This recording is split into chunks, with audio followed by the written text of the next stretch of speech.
आज हम बात करने वाले हैं मैज़डॉक, आईएक्स, पिरामल एंटरप्राइज और बजाज फाइनेंस की। पहले बात कर लेते हैं मैज़डॉक की।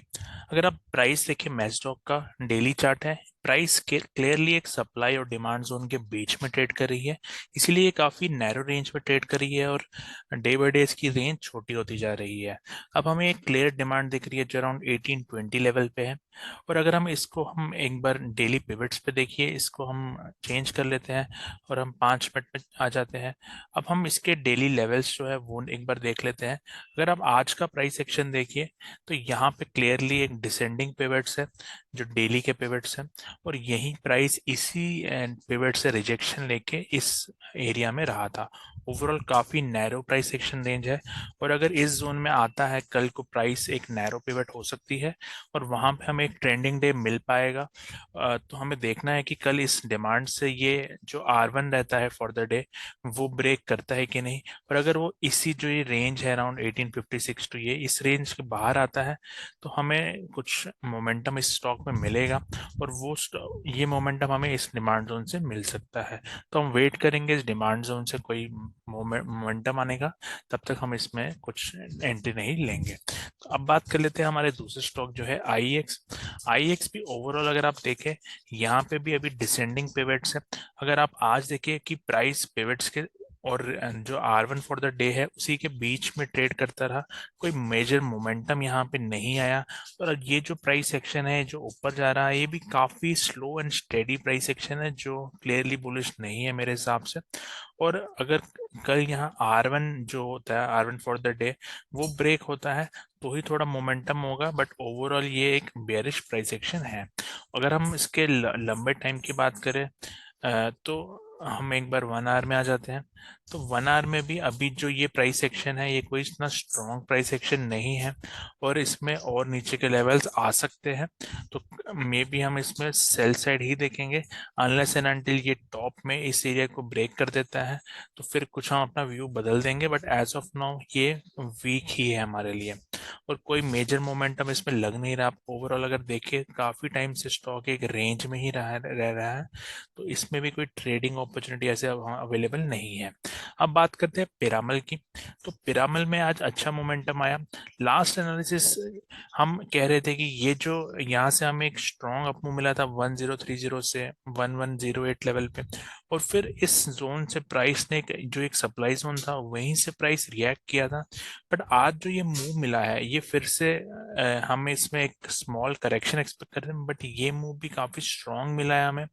विच मीन्स अभी कल अगर यहाँ पे डिप्स आपको मिलती है, हमारा पिवट इस लेवल पे कहीं होगा, अगर उधर आपको डिप्स मिलती है तो यहाँ से आपको बाई करने का देखना चाहिए। अगर कोई बुलिश प्राइस एक्शन यहाँ पे मिलता है आपको, तो आपको कल हमें देखना पड़ेगा कि पिवट्स हमारे कहाँ पर है। बट ओवरऑल ये आज स्ट्रॉन्ग क्लोज किया है, R1 के ऊपर ही क्लोज किया फॉर द डे। और अगर यहाँ कल पिवट पे हमें सपोर्ट बाई अपॉर्चुनिटी मिलती है तो हम इसको और थोड़ा अपसाइड इसमें आ सकता है, क्योंकि अगर हम शॉर्ट टर्म की बात करें तो यहाँ पे कल जो डिप्स आएगी उसके बाद यहाँ फिर से हमें शॉर्ट में अप मूव मिल सकती है, अनलेस एंड अनटिल हमारा जो पिवट है, डेली पिवट है, जो ये मेंटेन रहता है, तो हमें इसमें बाई अपॉर्चुनिटी देखनी चाहिए।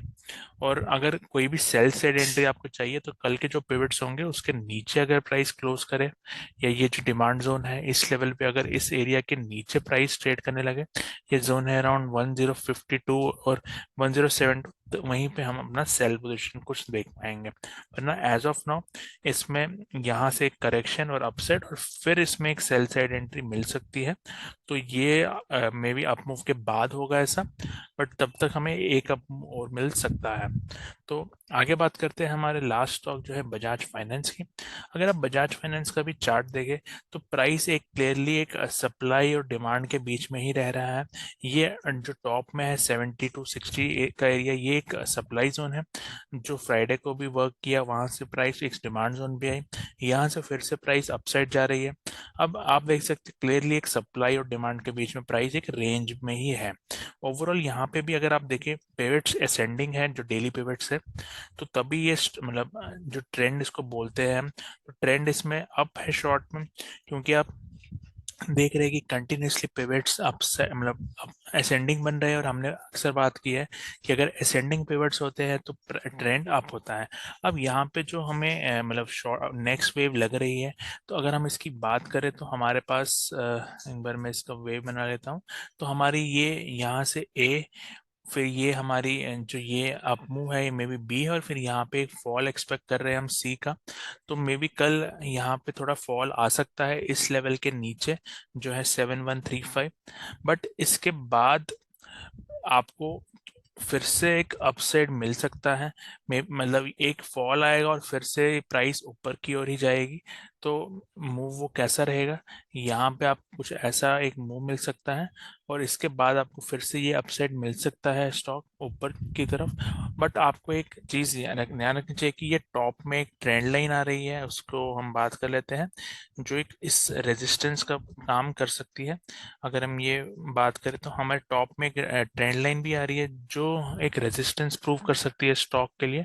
तो वहीं से आपको कोई सेल अपॉर्चुनिटी अगर इस एरिया से, या ये जो फॉल आएगा उसके बाद जो अपसाइड आएगा उस एरिया से कोई सेल मिलता है, तो आप उसको ले सकते हैं, क्योंकि ऊपर से एक ट्रेंड लाइन भी इस स्टॉक में आ रही है। आई ये पॉइंट क्लियर है, ये एनालिसिस आपको क्लियरली अंडरस्टैंड कर पा रहे हैं इसको? कोई डाउट हो जैसे कमेंट डाल सकते हैं, वीडियो को लाइक करते रहिए, चैनल को सब्सक्राइब करें। कोई डाउट हो जैसे कमेंट डाल सकते हैं। Thank you and have a nice day.